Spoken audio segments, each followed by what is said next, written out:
Chismoso ng crypto since 2017 bull run and have been documenting my journey since 2021 at may bagong mission na gawing 100k ang 10k.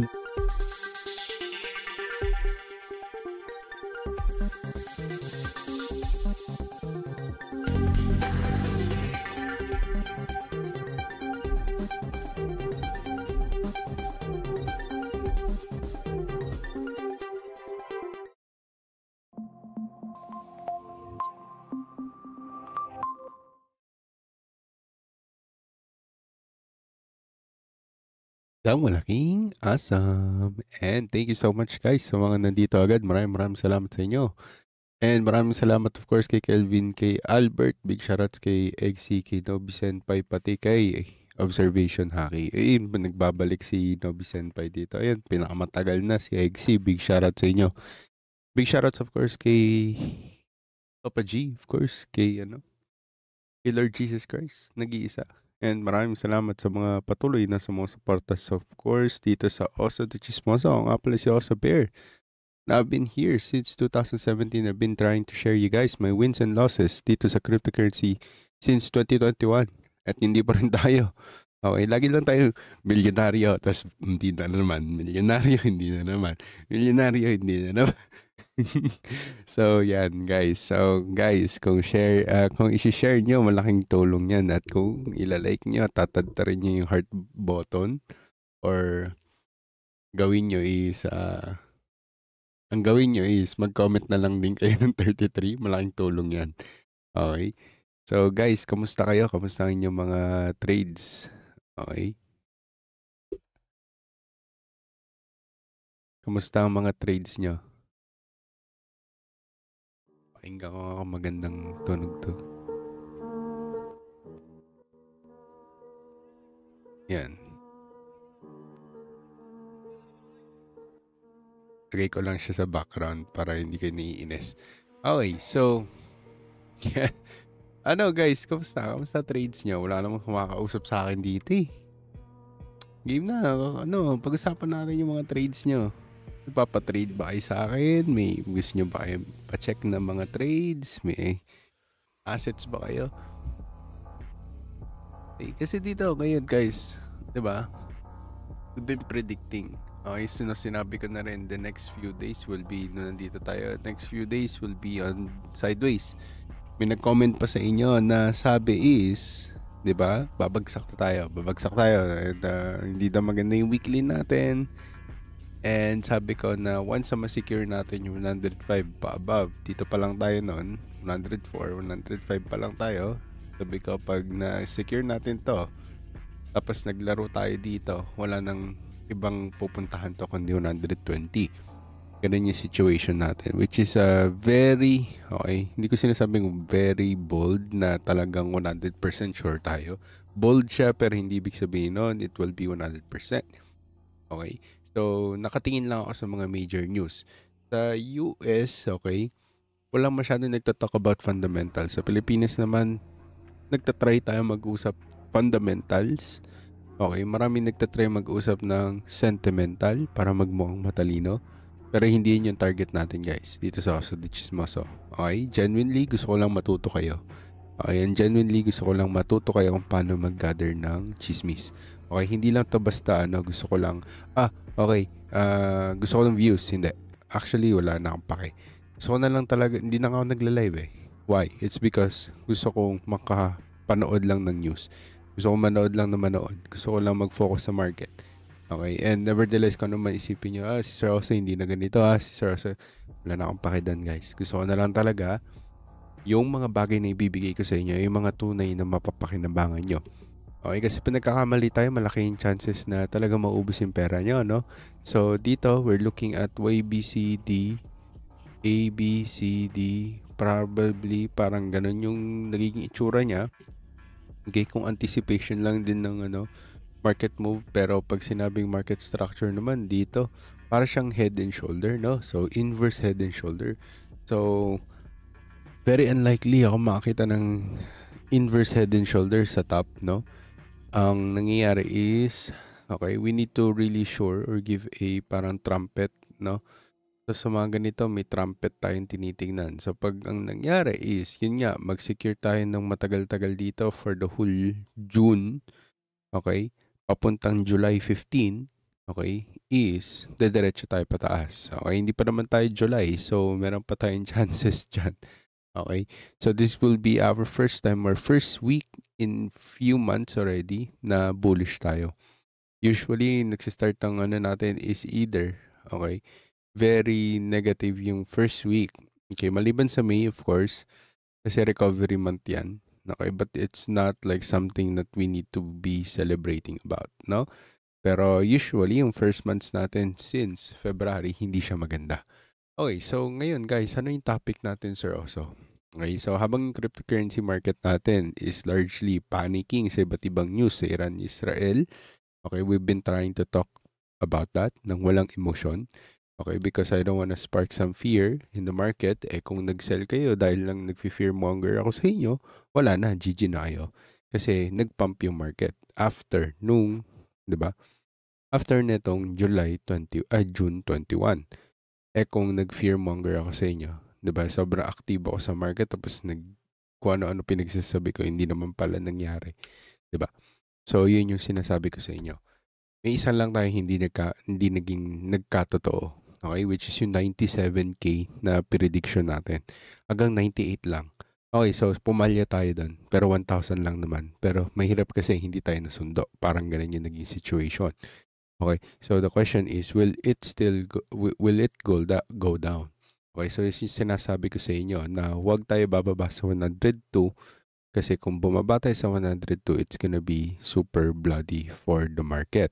Okay? Because we're talking about market dynamics. We're talking about combinations ng iba't ibang fundamentals for us to really know if we are in a top situation for the last 3 months, sabihin natin, or are we actually going to go ahead and reach for another top, no? For a new all-time high. Big shouts kay Kirk Andrew. Okay, so one of the most bullish regulations for cryptocurrency, okay, got approved in the US. So pinag-uusapan na natin to guys for 2 weeks. And I hope you guys are very aware. And this is the Genius Act. Diba? So kung isipin nyo, hindi sir, also hindi pa rin namin naalala, hindi nyo na, sige. So the Genius Act, which Trump's proposed before the inauguration, pinag-uusapan na nila to. Pero many cryptos are already trying to do it, like MakerDAO, no? And Kava. So, isa yan, no? So, sinasabi ko na to sa inyo guys then as well. Nung gusto kong i-predict yung market. So, Q1 pa lang ng year 2025, sinabi ko na rin. And Q3 ng 2024, pinag-uusapan na natin to. Okay, hindi to bago sa atin. At sana hindi kayo bago dito sa topic na to. Okay, kasi ina-anticipate na natin to na magkakaroon tayo ng massive transfer of wealth. Ito yung tinatawag na generational wealth transfer or the golden age na tinatawag. Okay, so most of those realty businesses or realty na natutulog sa mga realty investments, okay, pag to na-tokenize, malaking chances to na bubulwak talaga yung cryptocurrency, not just Bitcoin, okay? Mainly the RWA sector. So, paano nga ba i-transfer? Yun yung tanong eh. We don't like taxes, of course. So, di ba, ang mayayaman gagawa yan ng way na mabilis i-loophole. May madaling loophole pero mahirap hanapin. Parang ganon. So, katulad sa taxes, ang daming loophole pero ang hirap hanapin. Pero pag ginawa mo, malaki yung chances na, di ba, magkamali ka, tapos makulong ka pa. Pero madaling gawin, no? Kung, 'di ba? Kung mastery mo ang taxation, 'di ba? Yun yung sinasabi ni Robert T. Kiyosaki, nila Donald Trump, even yung mga magagaling na marketing is you go with the taxation. You need to learn taxation. So, yun guys. Nga pala guys, yung mga nagtatanong sa Meraki, hindi ko siya kayang ibaba permanently.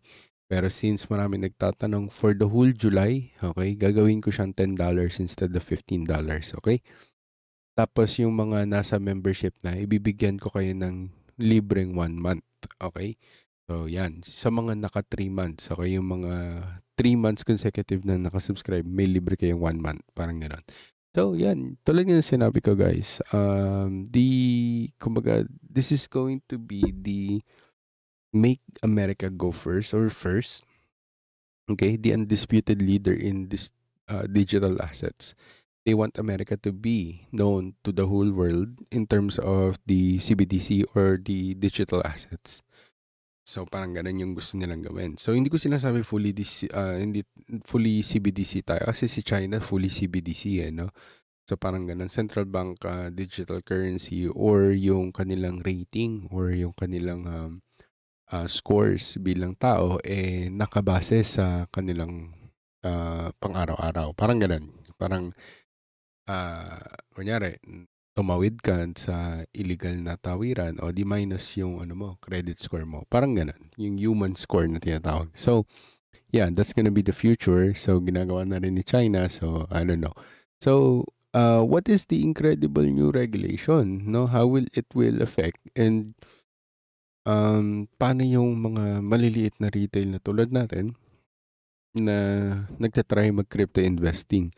Okay, so ito yung sasabihin ko sa inyo, guys. Bibigyan ko muna kayo ng summary. Itong Genius Act natin, okay, it provides a clear, okay, regulation or framework para sa payment stablecoins. Okay, and sabihin natin, wait lang, zoom out, tapos ito, pakita ko sa inyo to.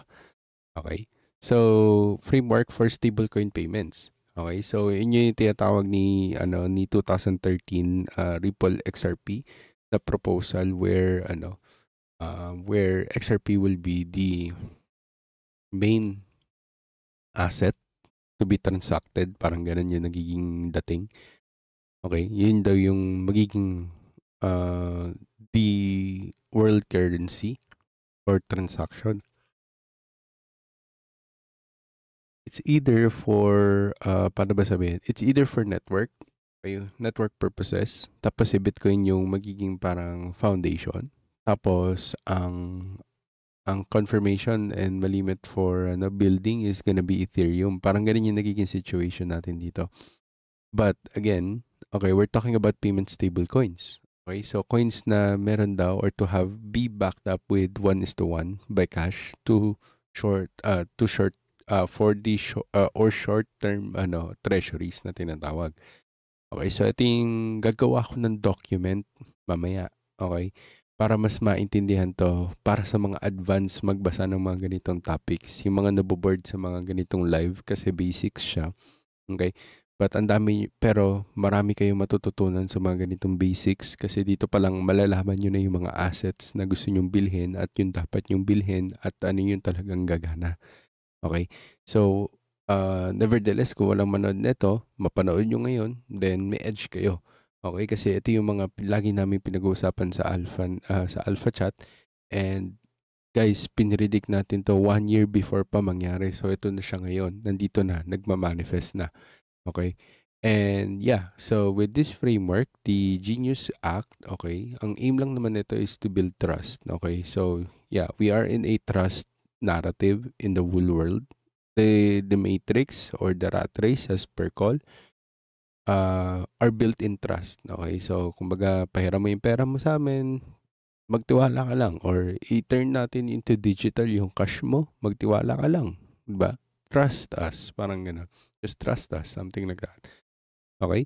So, amongst the investors and institutions, okay, towards on-chain, towards a on-chain or on-chain stablecoin transactions.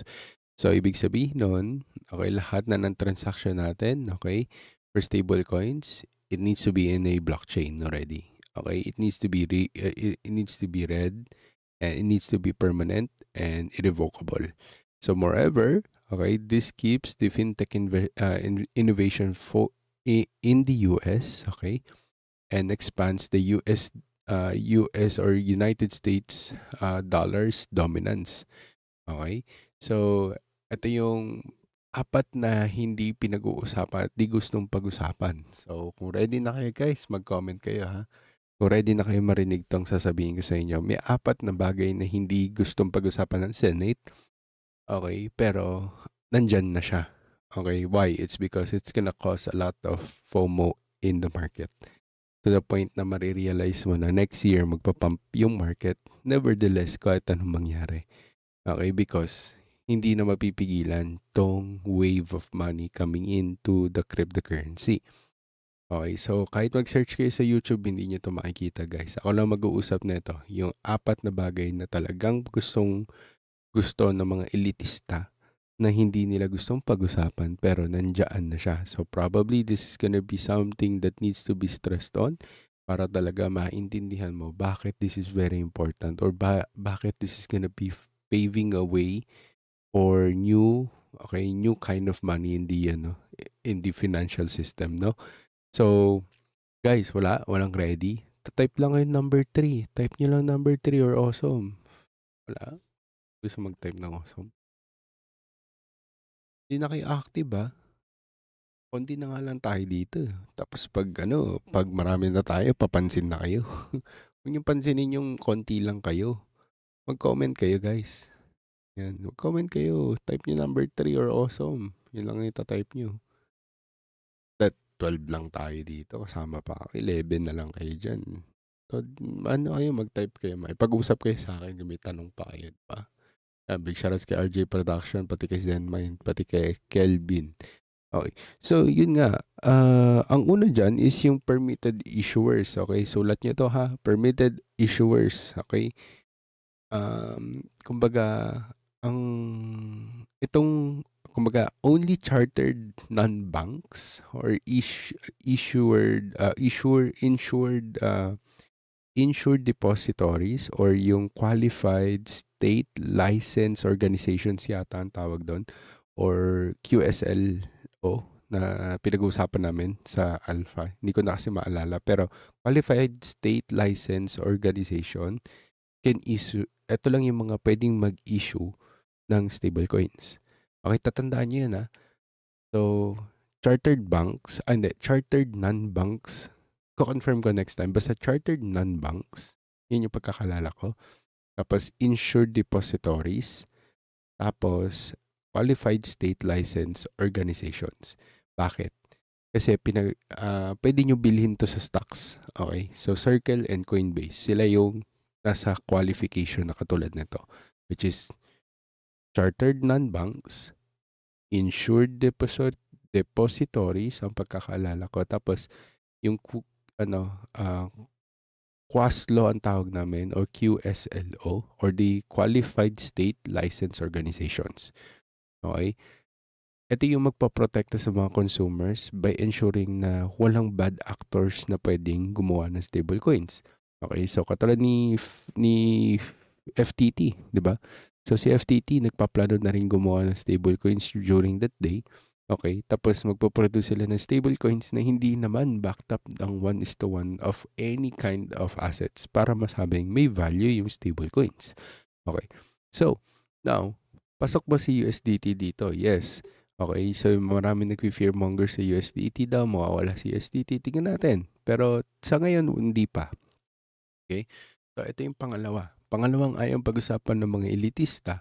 Okay, nakapasok din ng labi yun. Big shoutouts kay Enting, pati kay Jules, pati kay Innocentes JR. Okay, so ito yung sinasabi ko sa inyo guys. Okay, pangalawang ayaw pag-usapan ng elitista when it comes to this kind of topics, no? Yan, babasahin nyo na lang din to. Okay, ito yung 1:1 reserve mandate. Okay, may tinatawag tayong mandates. Hindi pa pwedeng 1:1. Oo, basta tiwala na lang kayo. Hindi porket sinabi trust doon, mag-trust na lang kayo. Okay, it will be a load sum of papers for you guys to really read, okay, para masabi natin talagang 1:1. Okay, na may 1:1 reserve and meron tayong tinatawag nagagalaw ba yung reserve, nandiyan ba yung reserve forever, ano yan, backup state ba yan, etc. or whatever. Okay, so this requires full backing of issued stablecoins with USD or short-term treasuries na tinatawag. Okay, so this will be checked monthly and penalties will be given for false reporting. Okay, hindi ko alam kung gaano kalaki yung false reporting natin dyan. Basta binabasa ko lang din dito sa Melveni. Tingnan nyo na lang sa screen. Okay, kasi accurate yan yung mga pinapakita ko. Dito ko siya nabasa. Pero tingin ko hindi to pupunterihan So, ito yung hahanapin nyo sa isang stablecoin na gusto nyong i-max yield. Sabihin natin, meron kayong 10 million pesos. 'Di ba? At gusto nyong kumita ng 200,000 pesos for that. 'Di ba? Malaki na yung 10 million. Okay? Pag may 10 million ka, tapos gusto mo sa Pilipinas, 200K lagi kinikita mo every month, malaking bagay na yun. Okay? Every month, 200K. Okay, saan ka naman, Sir Oso, makakita ng ganun? Basta, makikita mo, maghanap ka, ang dami dyan. Okay, so isa dyan, Nexo. Tingnan nyo yung Nexo. Pinakamalaki yan sa nakikita ko so far. Si Zoe, humahabol. Tapos, tingnan nyo na lang din yung mga stablecoin transaction na nangyari sa Zoe. Ang daming gusto maglagay ng stablecoin sa Zoe. Bakit? 'Di ba? Kahit hindi malaki. So, may plano, may nangyayari. Okay? So, Zoe is gonna be bullish. I really, really think it will be. No? And so isa 'yon sa mga tingin ko na magiging top performers in terms of for stablecoin performance.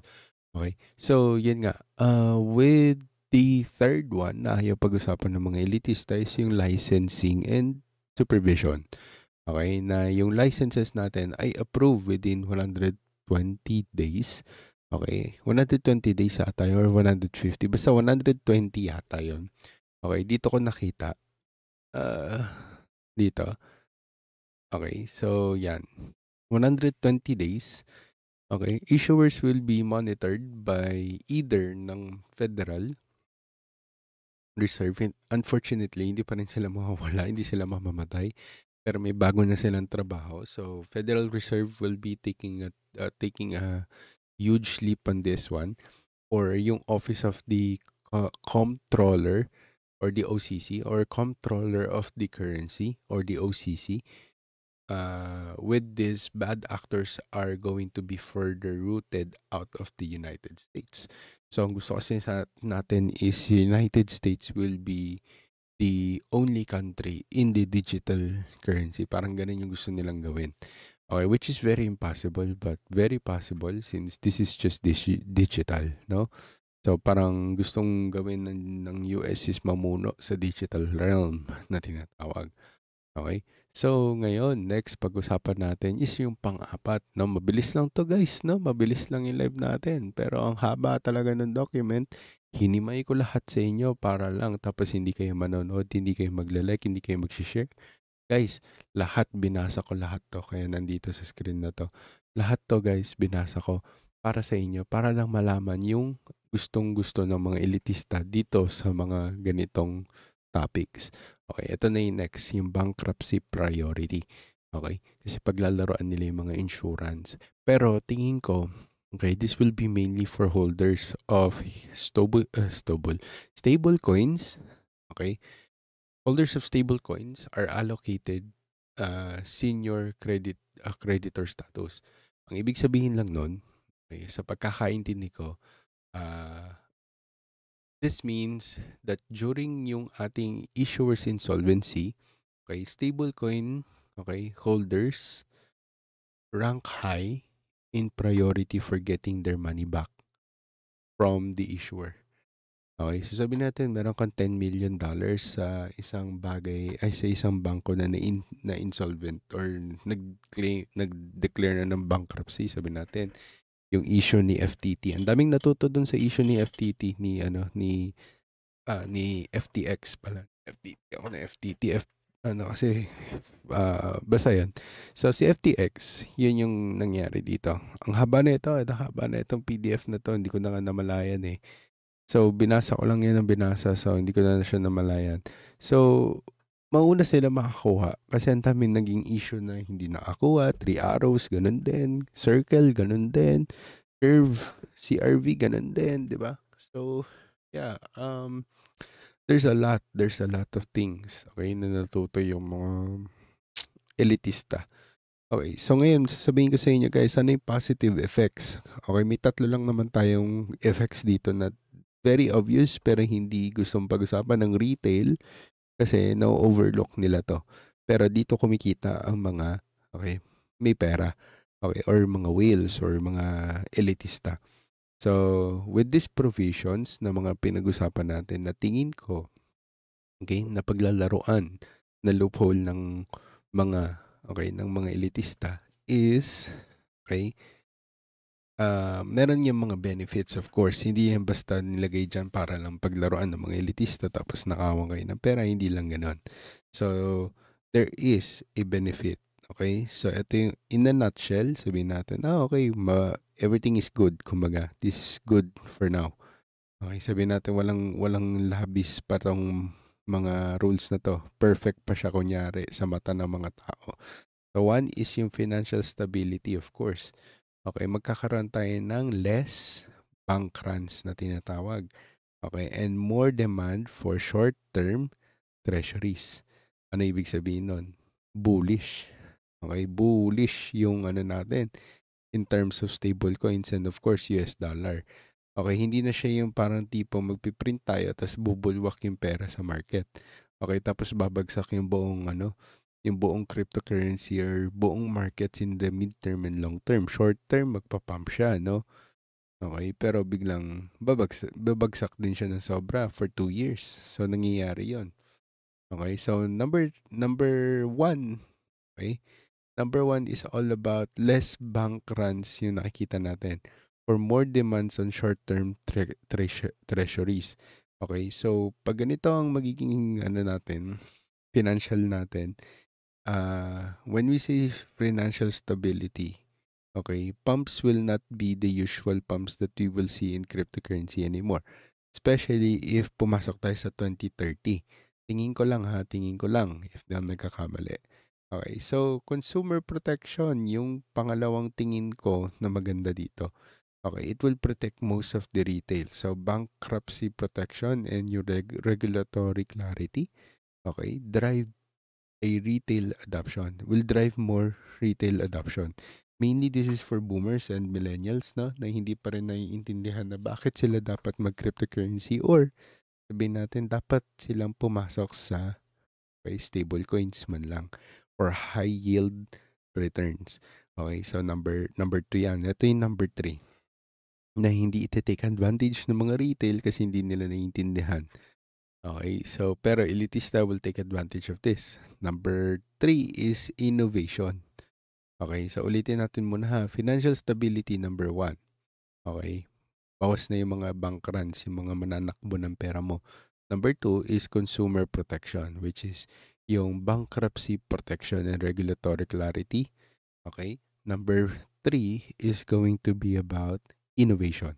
Okay, mahirap intindihan, no? Ang dali sabihin, innovate, magi-innovate tayo. Okay. Pero ang ibig sabihin lang nito is, meron kasi na tayong clear pathway, no? So, pag malinaw ang gusto nating puntahan, gawin, okay, resolve na yung natin. Okay, yung half ng problema natin. Kasi dito papasok yung mga tanong. Okay, tsaka na to aayusin along the way. Kumbaga, ito yung along the way needs to be done and fixed, no? Okay, so we cannot just build the bridges while we are not yet there kasi hindi naman natin alam yung sukat ng tulay, no? Kailangan natin i-build. Parang gano'n yung situation dito. So, um, maraming trabaho yung magiging kasi itong mga ganitong trabaho guys, hindi kaya to pwedeng gawin ng AI. Yung mga ganitong kind of innovation. Okay? Ito yung napapansin ko dito, maraming nagkakamali dito. O nga pala guys, yung mga gusto sumali sa ano natin, sa sa Meraki natin, ang ganitong gagawin lang nyo. Diba? So yan, click mo to, 'di ba? Click mo 'yan. Makikita mo to Discord Billionaire Trades, okay? Tapos ito Gem Hunt, New Assets, Learn Trading. Okay, yan, click mo to. Tapos sali ka. Yan.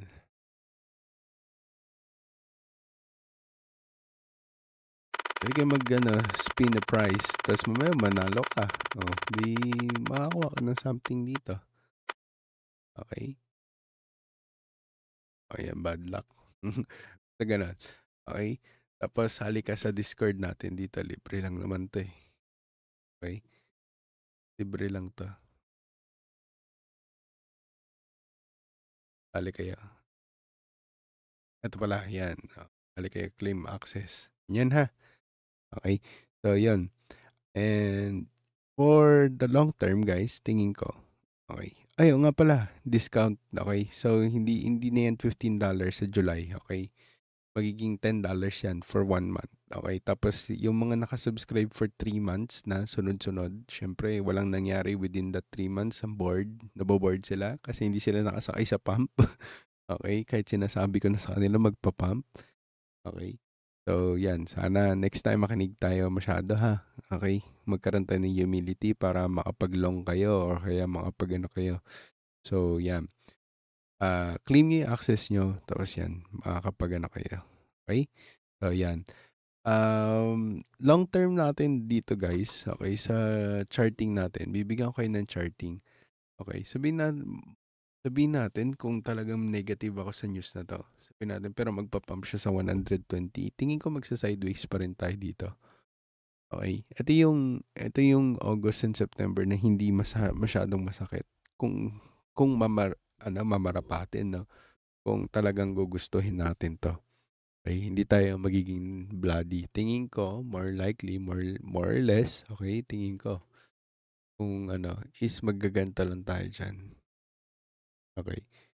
Pwede magganyan, tapos biglang ganyan. Pwede magganyan. Okay, pwede mangyari. Parang ganyan yung mangyayari. Diba? Pwede mangyari yan. Sweep lang, tapos biglang balik. Tapos, alam mo yan. More likely, parang nakikita ko kasi yung market natin, ganito na lang siya. Hindi na siya yung kasing tulad ng market dati noong 2017. Dire-diretso lang yung pump. No? Parang ang dami-daming pera naman. No, pero relatively kung bakit ganun talaga yung nangyayari dati kasi is mababa pa yung market cap, marami pang no, marami pang pwedeng magbuhos ng pera sa market tapos walang masyadong sigalot na nangyayari kasi wala namang may pake pa sa crypto dati. Pero ngayon kasi ang dami, iba yung adoption na nangyari ngayon. Okay, even yung mga matatanda or yung mga mga nasa traditional market, they have this growing interest, no? So, yun yung katulad ng sinasabi ko sa inyo last time, na wala nang gusto mag-option calls, gusto na lang bumili ng totoong Bitcoin. Kasi nalaman nila pwede pala nilang ariin na parang totoong gold na nakatago sa basement. Na parang ganun yung nagiging sentiment ng mga may alam sa gold mismo. So, parang ganun. Or ng mga nasa traditional market na gustong mag-trade ng Bitcoin. Tapos nalalaman nila, pwede mo pala i-hold to, 'di ba? Kahit fractionalize, tapos hold mo lang. Tapos pwede mo siyang gamitin as collateral. Nagkakaroon na ng mga use cases. So, parang doon natututo yung mga new money natin na papasok dito sa cryptocurrency. Pero with that said, kaya alam ko na parang tingin ko magaganto talaga tayo instead of like seeing a wild run in the market, no? So, if sabihin natin mag-angat nga, hindi ko naman alam talaga kung magkano yung pera ng mundo, neither you, di ba? So, malaki yung chances natin na baka magganto-ganto lang tayo until we reach the bottom, no? For the whole 2026, pwedeng maging ganyan. Okay? Ganyan yung mangyari. Tsaka tayo mag-pump. Okay, magpa-pump ng kung ano man, magkano man. No? Pero I really don't think hindi ganito yung mangyayari. More likely yung color green talaga yung mangyayari. Pero ilagay na lang natin dyan just in case. No? Just in case may mag-inject ng malaking pera. So, ilang billion lang naman to. No? 800 billion. Pwede itong pupuntahin dito. Pwede yan. Okay. Ibig sabihin ko sa 800 billion, hindi mula dito pupunta doon, ha? Ibig sabihin ko 800 billion, well-crafted, pwede nyo i-influence yung market na magpa-pump yung market. Ganun. So, kailangan lang ng social engineering yan. No? So, yun lang naman ang cryptocurrency for now, no? Hindi siya yung parang tinatawag na parang parang regulated asset na 100%, okay, nasa mata ng mga taong may alam sa batas. Okay. Tapos, ang sistema, okay, sa Bitcoin, for now, okay, it's all about social engineering too in order for them to really pump. No? So, pwede sila magpakawala ngayon sa Forbes, magbayad sila ng mga news outlets, etc. na merong negative na mangyayari. Tapos, lahat pumatol doon, sabihin natin. Tapos, nakashort yung mga tao, yung mga whales na nagbayad. Doon sila kumikita. So, something like that. So, social engineering na tinatawag. So, parang ganyan. Okay. So, guys, kung may papachart kayo, this is the best time for you to request charts. Okay, magpa-chart na kayo. Okay? Para ma-chart natin yan. Chartin na natin yan. Okay. May gusto ko i-chart eh. Ito, Navix. Okay, hindi ko sinasabi magpa-pump to. Nagkaroon to ng scandal eh. Pero usually, pag mga ganitong moves, di ba? Meron kasi tayo tinatawag na A, B, C, D, tas E. Bitin yung letter E natin. Okay, so ibig sabihin may 1, 2, may 1, 2, yung 3 natin. Baka maggaganto na lang to. Para masabi natin na magpa-pump na to. Something like that. Ayan, pangit ng color black pala. No? Gawin natin siya color orange. Ay, wag orange. Gawin natin color white. Yan. Okay? So, wala bang magpa-chart dyan? Tingin ko ganito gagawin natin. Para lang natin yun. Tayo dito eh. And relatively, puro negative tayo, no? So, December, year ng 2025, diba? 3 months. Relief, boom. Binawi agad siya. Parang ganun. Okay, so eto base AI, buhay pa naman to. Guys, meron pa siyang mga builders nag-update, meron pa rin siyang trabahador. Okay.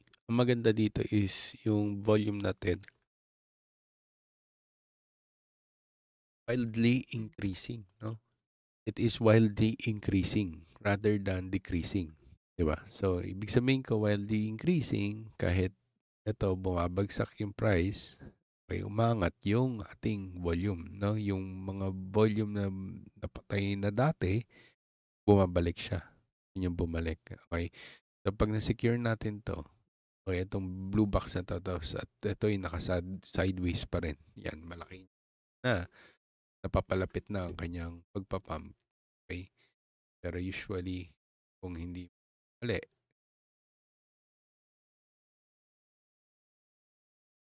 bago yan makakita ng talagang major move sa market, no? Pwedeng ganyan muna yung move nito. Okay, pang sweep lang. Sweepin lang natin. Parang wawalisin pa lang. Pato talaga magpa-pump ng masasabi ko.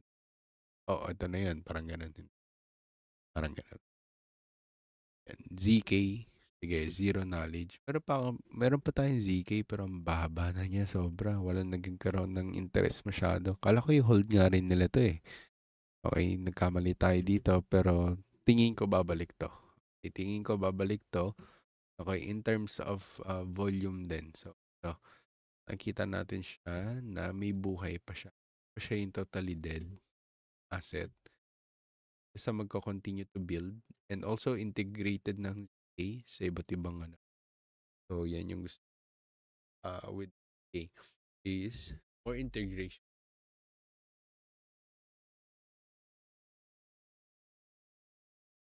trust, action.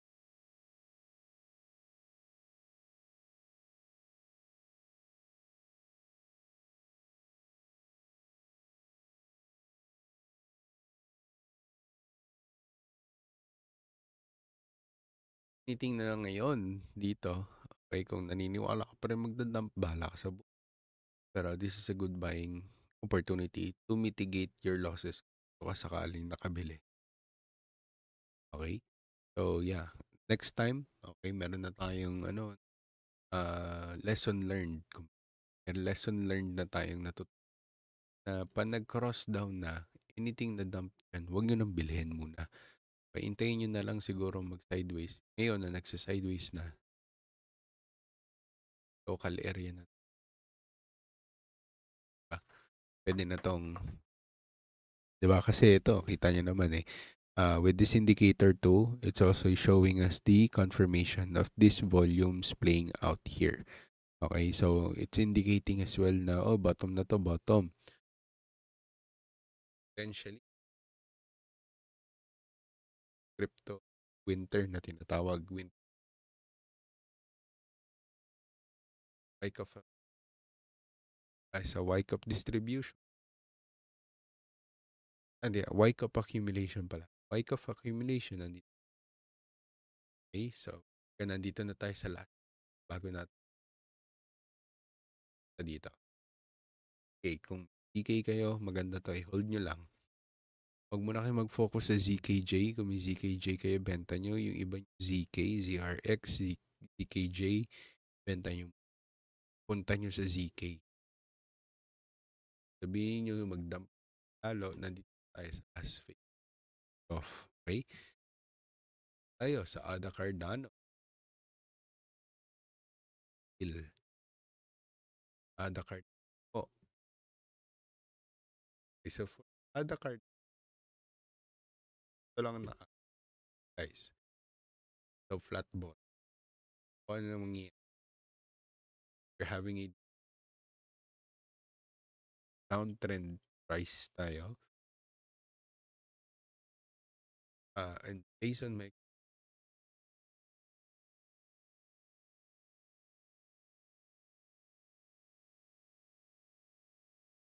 pip natin,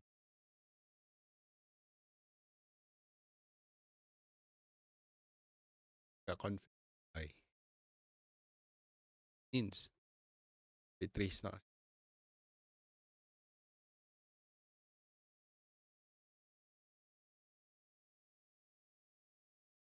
Pangatlo na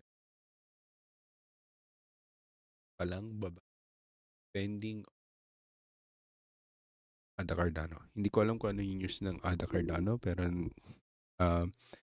just to safely assume, okay, since wala tayong fundamental news or wala akong fundamental updates sa ADA Cardano, then I really think, okay, masusunod to by just looking at the technical analysis. Okay? So, yeah, kung ma-reject pa to ng moving average 20, then ngayon pa lang babagsak na to. Parang gano'n. Okay? So, bagsak na ito nga, hindi na masyado, pero depende kasi. Depende pa din talaga to. Yan yung pangit sa ADA Cardano. Hindi ko siya sinisirahan, pero nakita ko kasi siya sa previous history eh. Ganon din yung sinasabi niya. Yan. So, yan. So, diba? Sabi natin, sige, kung magpa-pump nga. Okay. Ito, hindi to nag-flat bottom, diba? Nakakita tayo increasing. Tapos yung moving average nyo nandun na. So, yeah. Ito, wala, oh. Nagna-nosedive pa siya. It needs to do sideways. Ayan, parang gano'n. Okay, next. Okay, punta tayo kay Shiba Inu. Meron tayong SHIB dito eh. Alam ko. Sinisave ko to eh. SHIB. SHIB. Uy, natupad yung ano natin ah. Natupad siya. Binilogan ko siya. Tapos, dito palang pinipredict ko na. Okay, sideways na to guys. Why? It's because of this indicator. Itong sa money flow natin, sabi niya bottom na tayo. So, paano mo masasabing totoong bottom to? By just looking at divergences. Okay? Because itong indicator na to is just like an advanced RSI na may volume. Okay? So, tinitik into account niya yung volume dito sa RSI natin. Okay? And dito, makikita natin guys na nagpo-produce na tayo. Okay? Nagpo-produce na tayo ng clear signs na we might see another slight drop, okay? Pero yung mga susunod na to, malaki na to. Kasi naka-zoom in lang tayo kaya kala nyo malalim pa siya ng malaki. So, ano na lang to, maliit na dump na lang to siguro. Pagka-relief, biglang babagsak na ganyan. Tapos tsaka to angat. Okay? So, ganda ng sell natin dito kasi dito tayo nag-sell eh. Naalala ko yung March 24, March 2024. Tapos meron din tayong alam ko wala na akong Shiba Inu dito ng December, November. Pero yan, nagbenta tayo dito sa area natin. Okay? Yan. GRT. Cash graph ba to? Yung indexing. Parang ito nga yung indexing asset. GRT.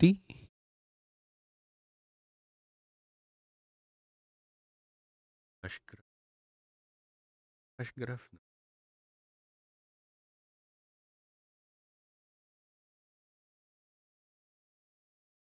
So, yeah. Tingnan nyo to. Sa textbook.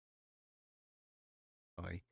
So, ang nakakatakot na lang dito, if in case this is going to be a lower low, para yung magiging pump natin is malaki. Parang ganyan. So, hindi ko sure kung magiging super lower low.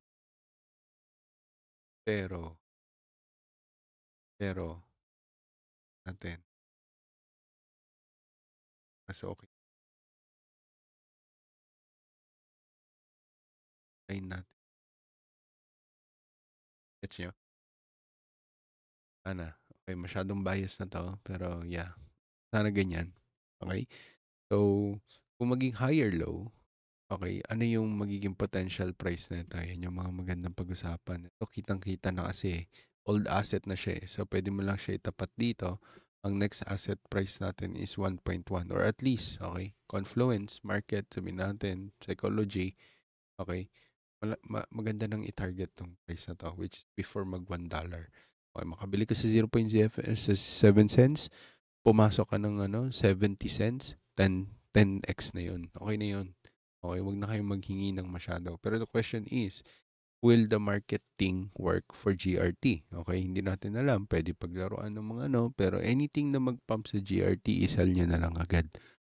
Okay, kasi wala siyang attraction na tinatawag. Nalitaw sa replay mamaya. Okay, big shoutouts kay Reynold. Yan, big shoutouts kay Tres. Yan. XDC.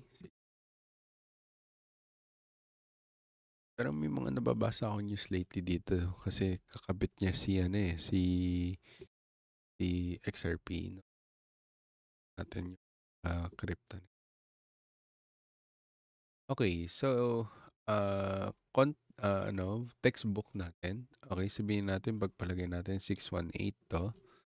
Okay, tapos ito yung bottom, double bottom, tapos retest. Okay, breakout na to actually. Tapos retest dito sa previous dito. Itong tinatry niyang basagin. So, may tinatawag tayong time. Nag-accumulate na tayo. So, more like yung reason nito for to pump and break, malaki yung chances. Pero, when? The question is, when is the best buying opportunity for XDC? No? So, sabihin natin, just respect the lines, etc. Sabihin natin, tama lahat to. Okay, in relations to the previous move, which is this one, the 618, sakto, di ba? So, ngayon, the question is, what could be the best buying opportunity?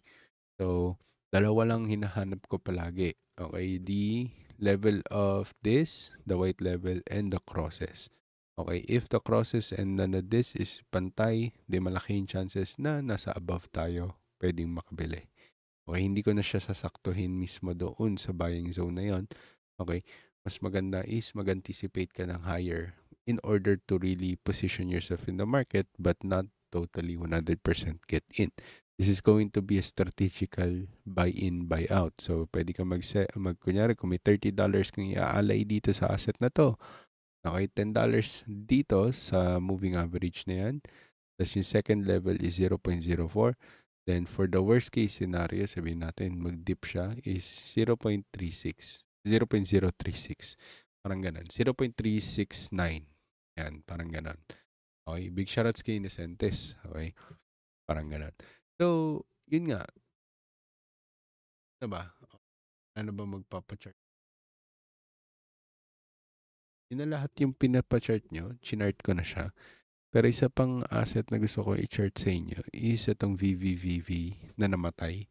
Okay, malaking chances nito na mag-recover to for revenge. Hindi ko sinasabi na sure na sure ako. Okay, pero kung mag-dump to, malaki din yung dump nito. So this is a high risk asset, okay? Play. Okay, so ang question na ito kung sakaling mag-pump to hanggang saan? Okay, so hanggang $10. So kung may $2.70 ka ngayon, sabihin natin, okay, at we try to see if magkano yung magiging natin dyan, kung profitable, that's gonna be 3x pa din. Okay, or 4x. Okay, kasi 300%.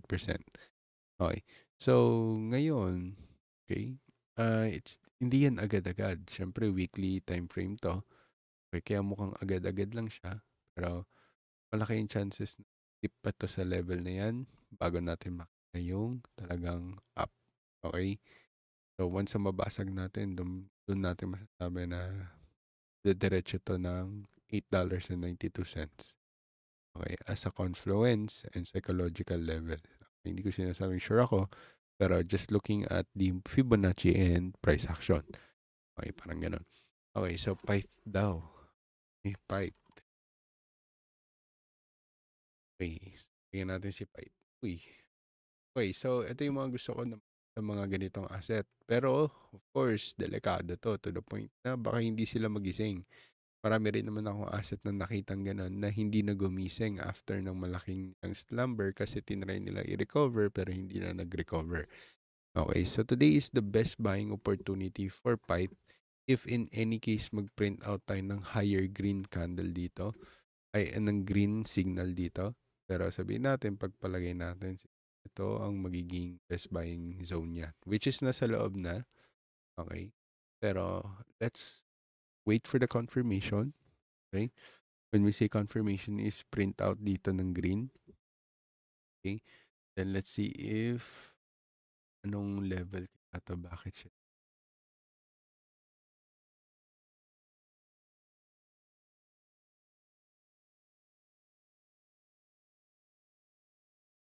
So, yeah.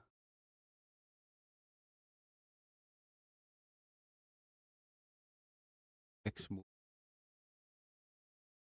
Sagodin ko siguro. Obra pa nga. Sabihin natin, magkanda leche-leche, baka dumiretso to dito. 0.02, which is another negative. Okay? So, wala akong makitang sa PITE, pero ang RSI na ito, bumabalik na naman sa kanyang, kanyang pansitan. Bagsak na naman siya. So, we need to see a clear, okay? Clear muna na RSI reset for this one or logarithmic reset for this one. Okay? Pag hindi, I really don't think there's a confidence buy for PITE. Okay? So, yun lang guys. Wala na ako masyadong sasabihin. Okay? Please, kung mag-meme coins kayo, pumunta kayo sa grandfathered meme coins. Huwag kayo masyadong mag-experiment. Katulad ng Doge, diba? Pero huwag naman Doge, sobrang grandfather naman yun. Siguro mga Pepe, ganun. Manap kayo ng mga ganun. Pepe, She, Bonk, diba? Skimas Dog, pwede din. Pero yung grandfather yun, pero medyo, okay. Ito, since sa Pepe tayo guys, pwede tayong magganito. Okay? So, kumbaga, fake breakdown doon sa line na megaphone. Tapos, yan. So, best buying opportunity, probably today. Pero according to this one, parang ganun nga siya. Sa signal natin is nag-red siya. So, yun lang yung talagang ilang kasi nga nasa ilalim tayo ng trend line na tinatawag. Okay?